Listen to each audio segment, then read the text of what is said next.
Vanessa Clark thought she was protecting the elegance of her boutique that morning, but she had no idea she was about to insult a woman whose quiet presence carried more power than anyone in that room could imagine.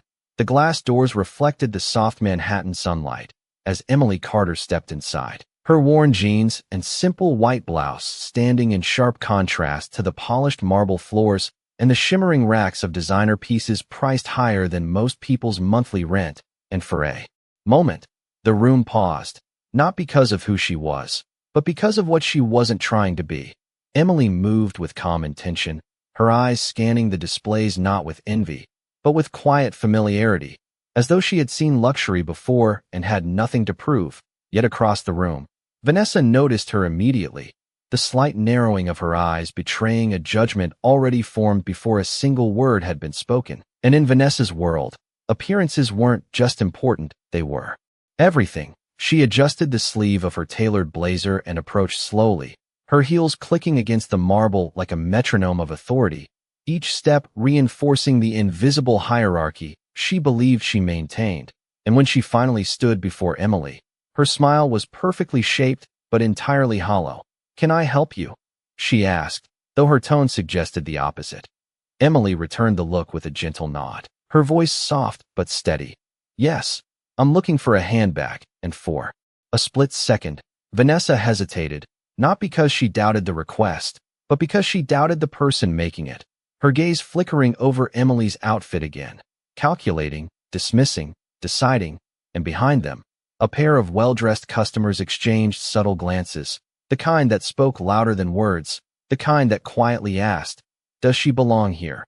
Vanessa's smile tightened just enough to reveal the shift. "Our pieces start at around $3,000, she said, her voice carrying just enough volume to reach nearby ears, as if the price itself would be enough to end the conversation.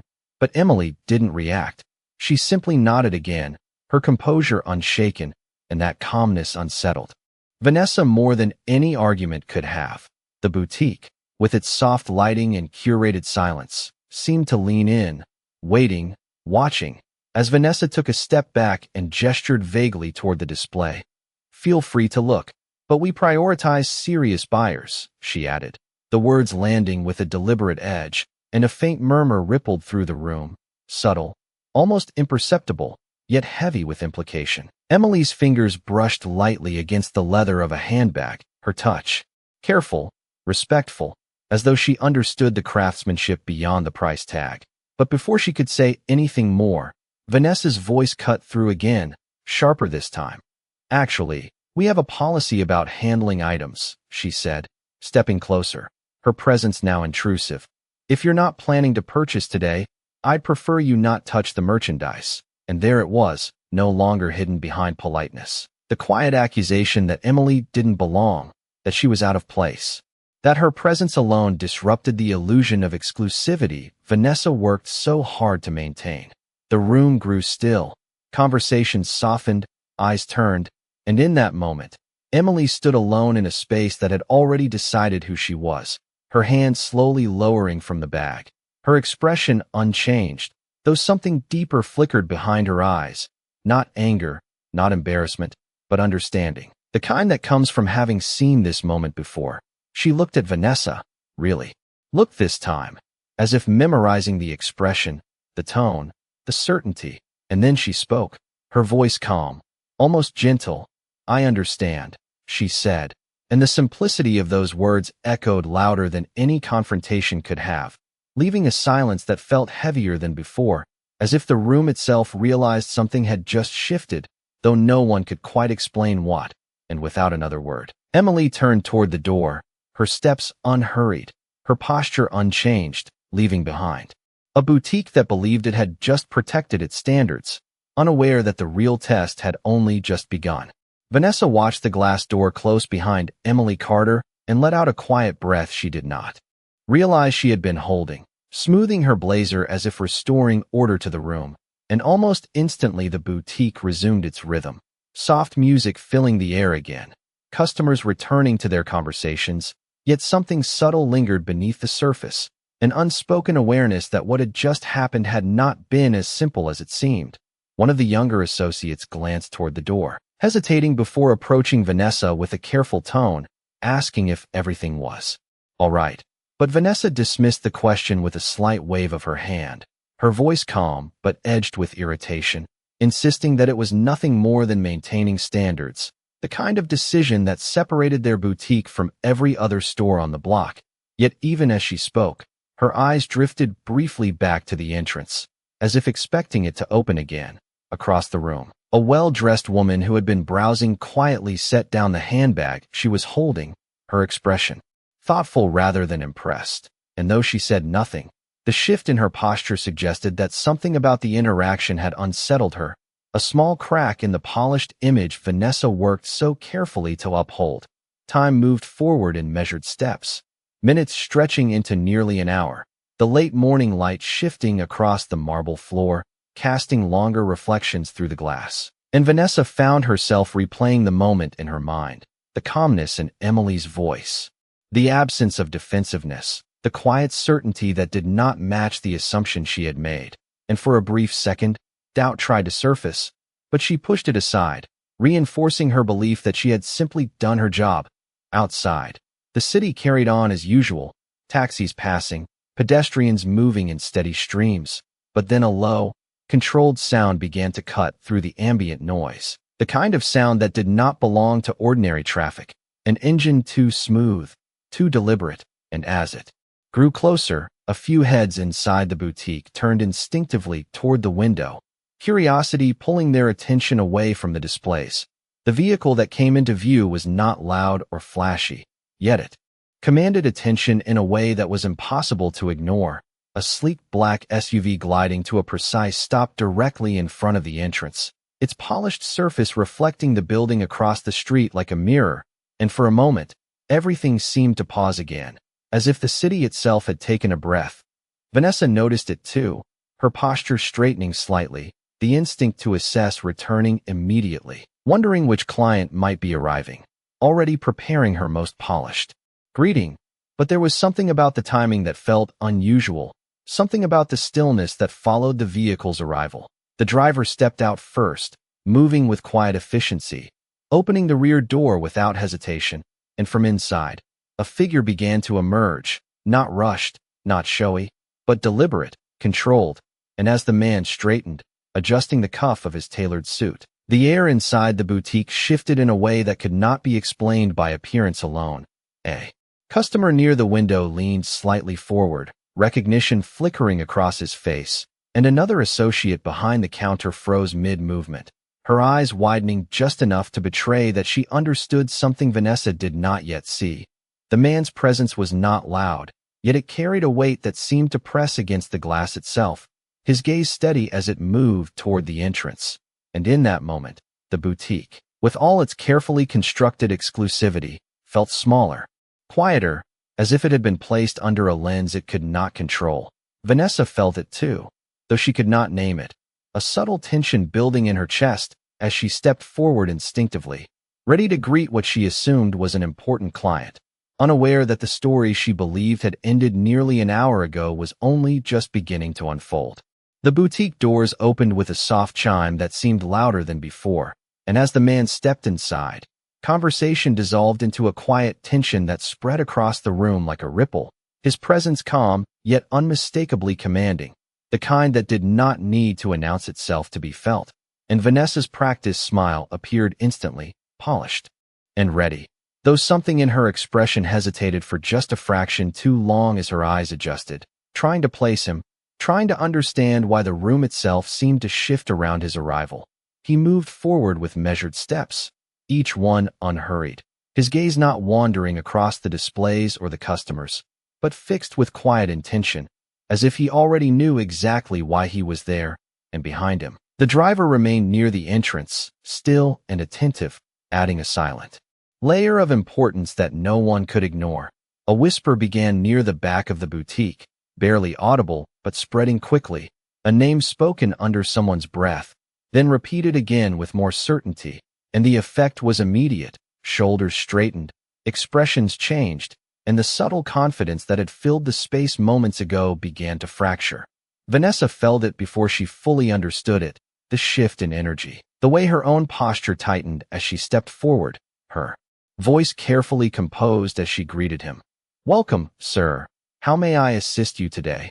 But the words felt rehearsed even to her own ears, as though they belonged to a moment that no longer existed.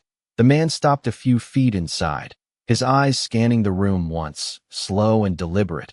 And then something changed, something quiet but undeniable, as his attention moved past Vanessa, past the displays, toward the entrance behind him. And in that instant, the tension in the room sharpened into something almost tangible. The door opened again, and this time, when Emily Carter stepped back inside, the silence that followed was complete, not forced, not awkward, but absolute, as if every sound had been gently removed from the space. She walked the same way she had before, calm, steady, her expression unchanged, but now every detail about her seemed different, not because she had changed, but because the room was finally seeing her without assumption. Vanessa's breath caught, barely noticeable, her eyes flicking between Emily and the man beside her, the connection forming too quickly to deny, too clearly to misunderstand, and the certainty she had held earlier began to slip, replaced by a growing realization she could not stop.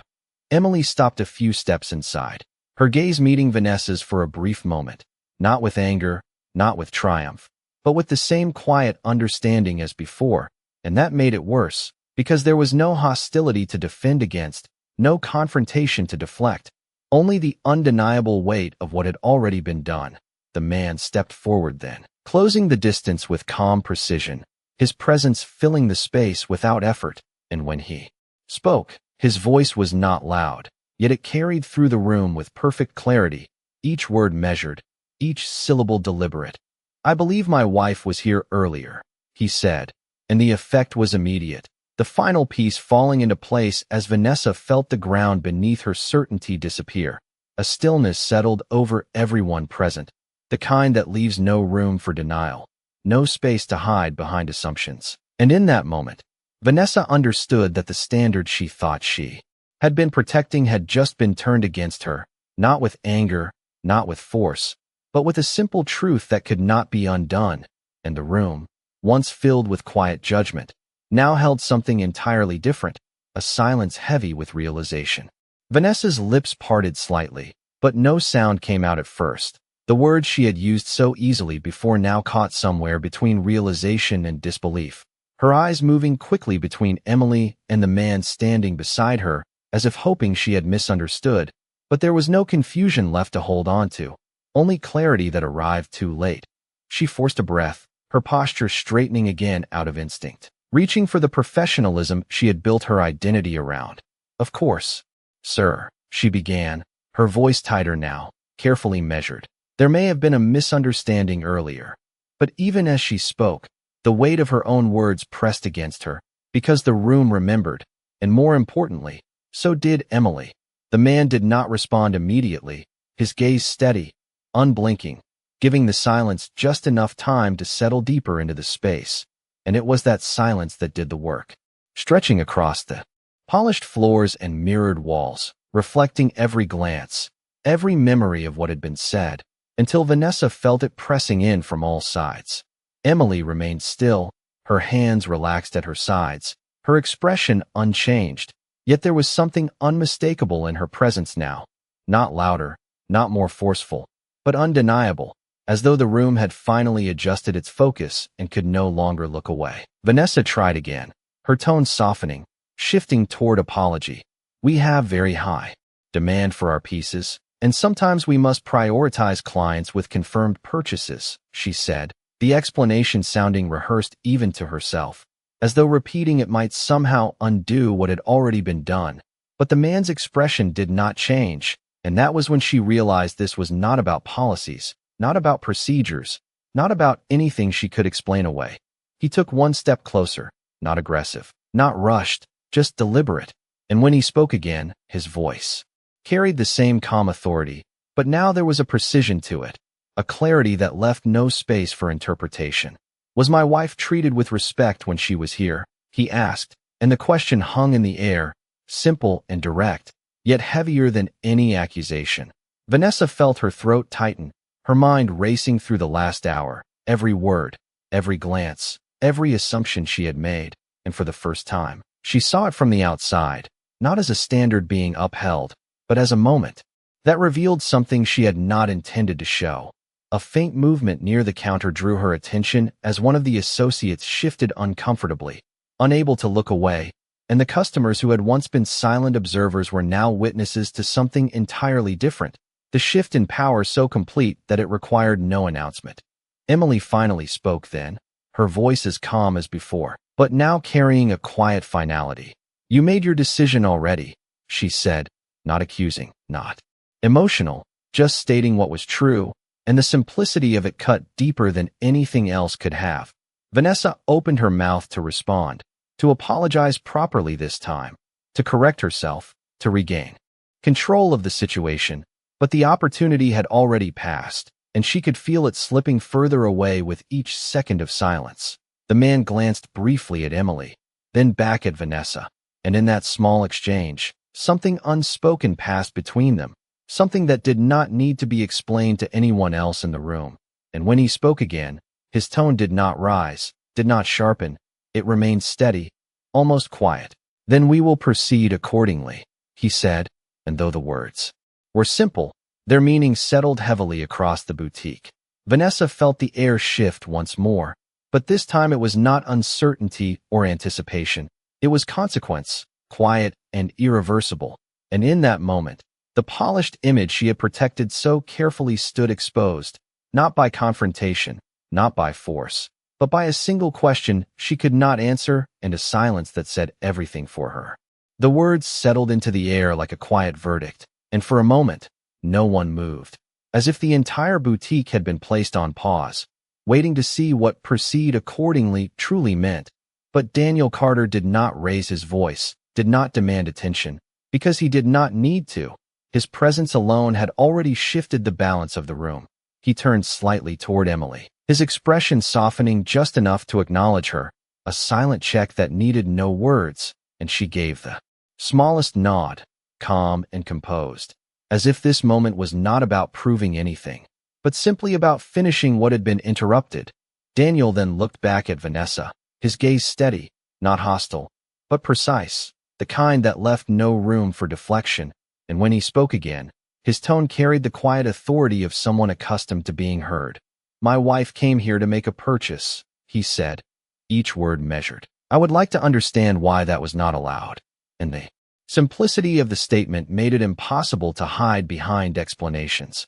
Vanessa felt the pressure of every eye in the room, her thoughts scrambling to find footing, to reconstruct a version of events that did not sound as damaging as the truth, but the truth had already settled in the silence around her, and she could feel it in the way the customers were no longer browsing, the way her own staff stood still, waiting. She swallowed, her voice softer now, stripped of its earlier sharpness. "Sir, I made an error in judgment," she admitted, the words coming slowly, reluctantly, as if each one carried weight she could not fully control. "I believed I was maintaining our standards," and even as she said it, she realized how hollow it sounded. Daniel did not interrupt, did not react immediately, allowing the admission to stand on its own, and that silence stretched just long enough to make it clear that this was not about a simple apology. Emily stepped forward then, her hand resting lightly on the display she had touched earlier, the same handbag still sitting exactly where she had left it, untouched, waiting, and she looked at it for a moment before speaking, her voice calm, almost reflective. "Standards should not depend on assumptions," she said, not looking at Vanessa, but at the object itself, as if the lesson was meant for the room, not just one person. A quiet shift moved through the boutique again, subtle but undeniable, as the words settled into those who were listening. And Vanessa felt it more than anyone, because she knew exactly what assumptions had been made. Daniel nodded slightly, acknowledging Emily's words, then turned his attention back to Vanessa. "We will complete the purchase," he said, his tone neutral, almost routine, yet carrying a finality that left no doubt. "But not here." And that was when the real consequence revealed itself, not loud, not dramatic, but absolute. A faint intake of breath came from somewhere behind the counter. One of the associates realizing what that meant, not just for this moment, but for what would follow, and Vanessa felt it too. The realization that this was not just a lost sale, but something far greater, something that extended beyond the walls of the boutique. She took a small step forward, instinctively trying to recover. "Sir, please, allow us to correct this," she said. Her voice now edged with urgency she could not fully conceal. "We would be honored to assist you properly." But the words arrived too late. Their meaning weakened by timing, by context, by everything that had already happened. Daniel paused, considering her for a brief second, and then gave a slight shake of his head, not dismissive, not cruel, simply certain. "Respect is not something that can be applied after the fact," he said quietly, and the sentence landed with more force than any raised voice could have. The room fell into complete stillness once more, heavier than before, as the full weight of the moment settled in. And without another word, Emily turned toward the door, her posture unchanged, her expression calm, as if she had already moved beyond what had happened, and Daniel followed beside her, their steps unhurried, leaving behind a space that suddenly felt far less certain of itself. And as the glass door closed again, the silence they left behind spoke louder than anything that had been said, a quiet reminder that some moments cannot be undone, only remembered. The door closed softly behind Emily and Daniel, but the silence they left behind did not fade. It settled deeper into the boutique, like a weight no one could lift, and for several seconds, no one spoke, no one moved, as if the room itself was trying to process what had just unfolded. Vanessa stood exactly where they had left her, her hands still at her sides, her posture frozen between authority and uncertainty. The confidence she had carried all morning now replaced by something far less stable, something that felt uncomfortably close to clarity. One of the associates shifted slightly behind the counter, glancing toward the door and then back at Vanessa, unsure whether to speak, unsure whether anything could be said at all, because what had just happened did not feel like a simple mistake. It felt like a moment that would linger. A customer near the display slowly set down the handbag she had been holding, her interest clearly gone, her expression thoughtful in a way that suggested she was seeing the boutique differently now, not as a place of elegance, but as a place where something essential had been revealed. Vanessa finally exhaled, the breath shallow, controlled, as she adjusted her blazer again. A reflex she could not seem to stop, as though restoring her appearance might somehow restore the situation. But the polished fabric offered no comfort, no solution, and the room did not return to what it had been. "We should continue," she said quietly, her voice lacking the sharpness it once carried, attempting to re-establish normalcy.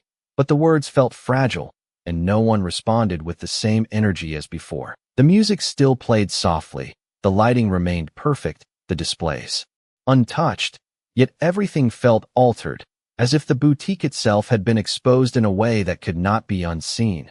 Outside, through the glass, the black SUV was still visible, parked with quiet certainty, and for a moment, Vanessa's eyes drifted toward it, the realization settling further that the people she had dismissed had not needed to prove anything, not with words, not with appearances, but simply by existing as they were. One of the younger associates stepped forward hesitantly, her voice low, almost careful. "Should we reach out to them?" she asked, and the question hung in the air, not just as a suggestion, but as an acknowledgement that something important had just been lost. Vanessa did not answer immediately, her gaze still fixed on the street beyond the glass, her mind replaying the moment again, not as she had justified it before, but as it had truly been, and for the first time, she saw the difference clearly. "No," she said finally, her voice steady but quieter than it had ever been. They made their decision, and though the words sounded composed, there was something underneath them, something that suggested she understood why that decision had been made. Time began to move again, slowly at first, then with cautious steps, customers returning to their browsing, associates resuming their tasks, but the atmosphere had shifted in a way that could not be fully repaired. Each interaction now carrying a subtle awareness, a hesitation, a question that had not been there before. Vanessa turned away from the door and walked back toward the counter, her heels still clicking against the marble, but the sound felt different now, less certain, less commanding, as if even the rhythm had changed. She paused briefly, her hand resting on the edge of the counter, her reflection staring back at her from the polished surface. And for a moment, she did not recognize the confidence she had once relied on, only the memory of it.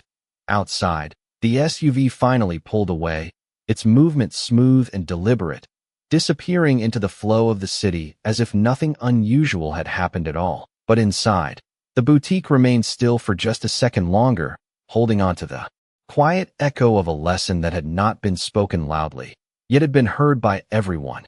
And in that lingering silence, something undeniable remained, a shift in perspective that could not be undone. By mid-afternoon, the boutique had regained its surface rhythm, but not its certainty, and that difference lingered in every quiet glance and measured step as customers moved more slowly now, as if the space required a second look before being trusted again. Vanessa stood behind the counter reviewing inventory reports that she was not truly reading, her eyes scanning numbers while her mind replayed something far less structured, each detail returning with sharper clarity than before: the tone of her own voice, the subtle reactions of the room, the calm stillness in Emily's response, and the unshakable presence of Daniel Carter that had turned everything without effort. A soft chime at the door pulled her attention up, and for a brief moment, her posture stiffened instinctively.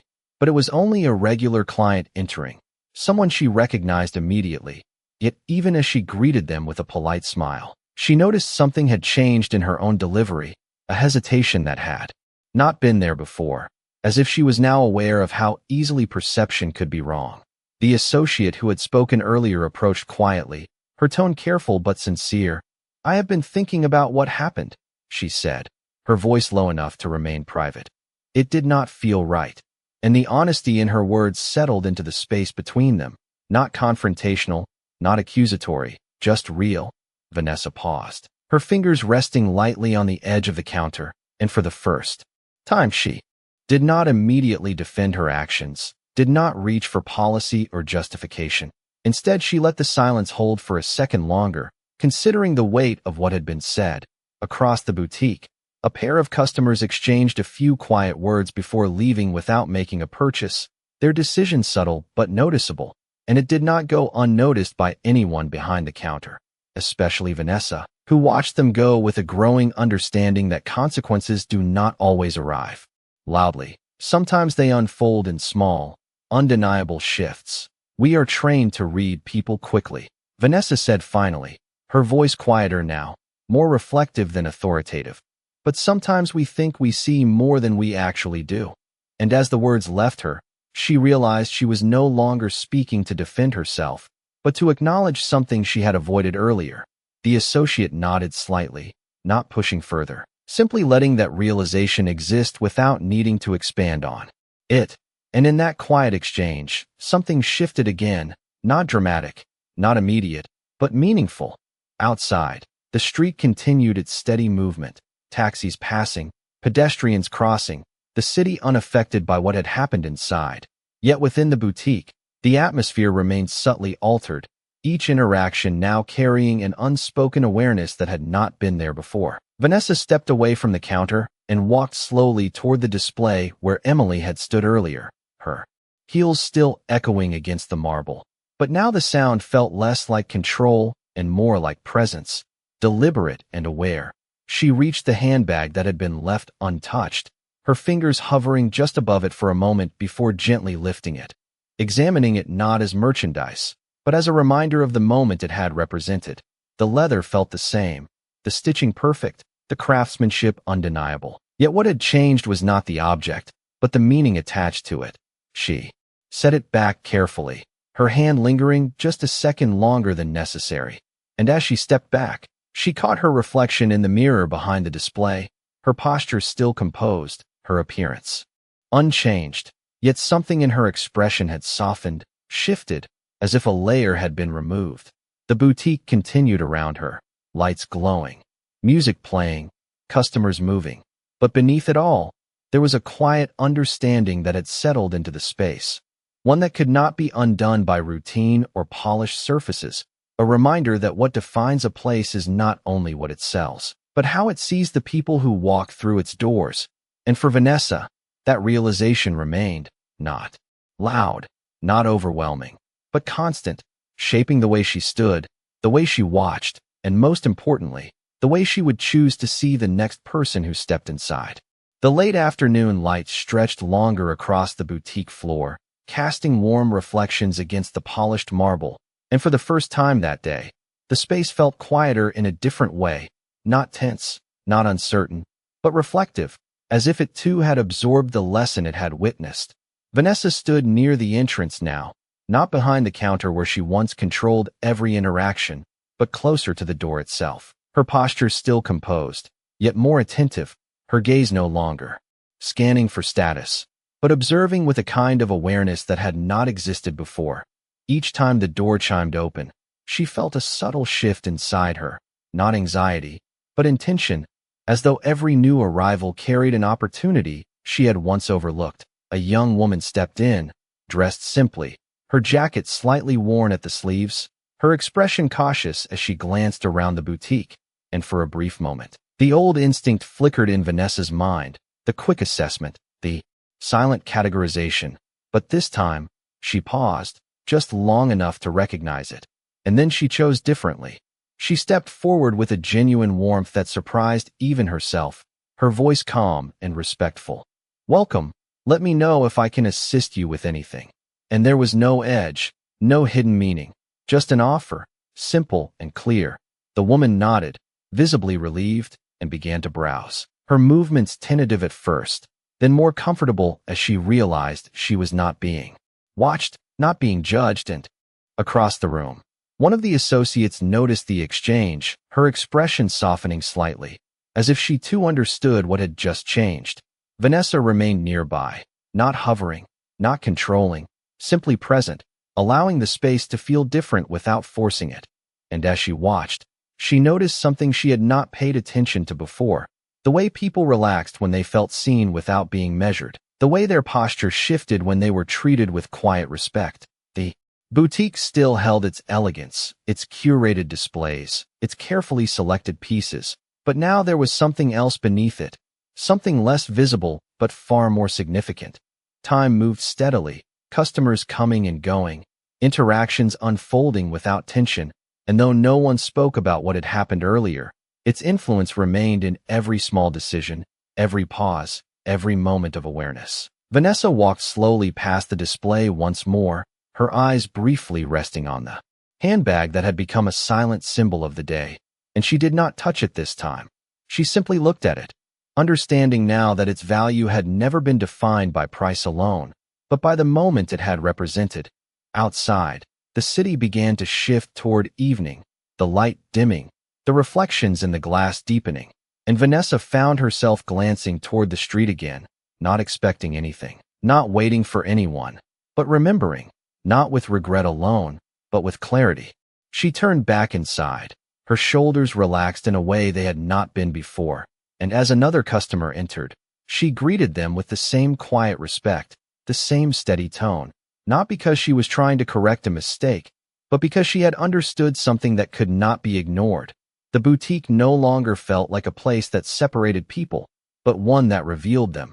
And in that subtle transformation, there was a quiet shift that no policy could enforce, no training could replicate, only experience could create.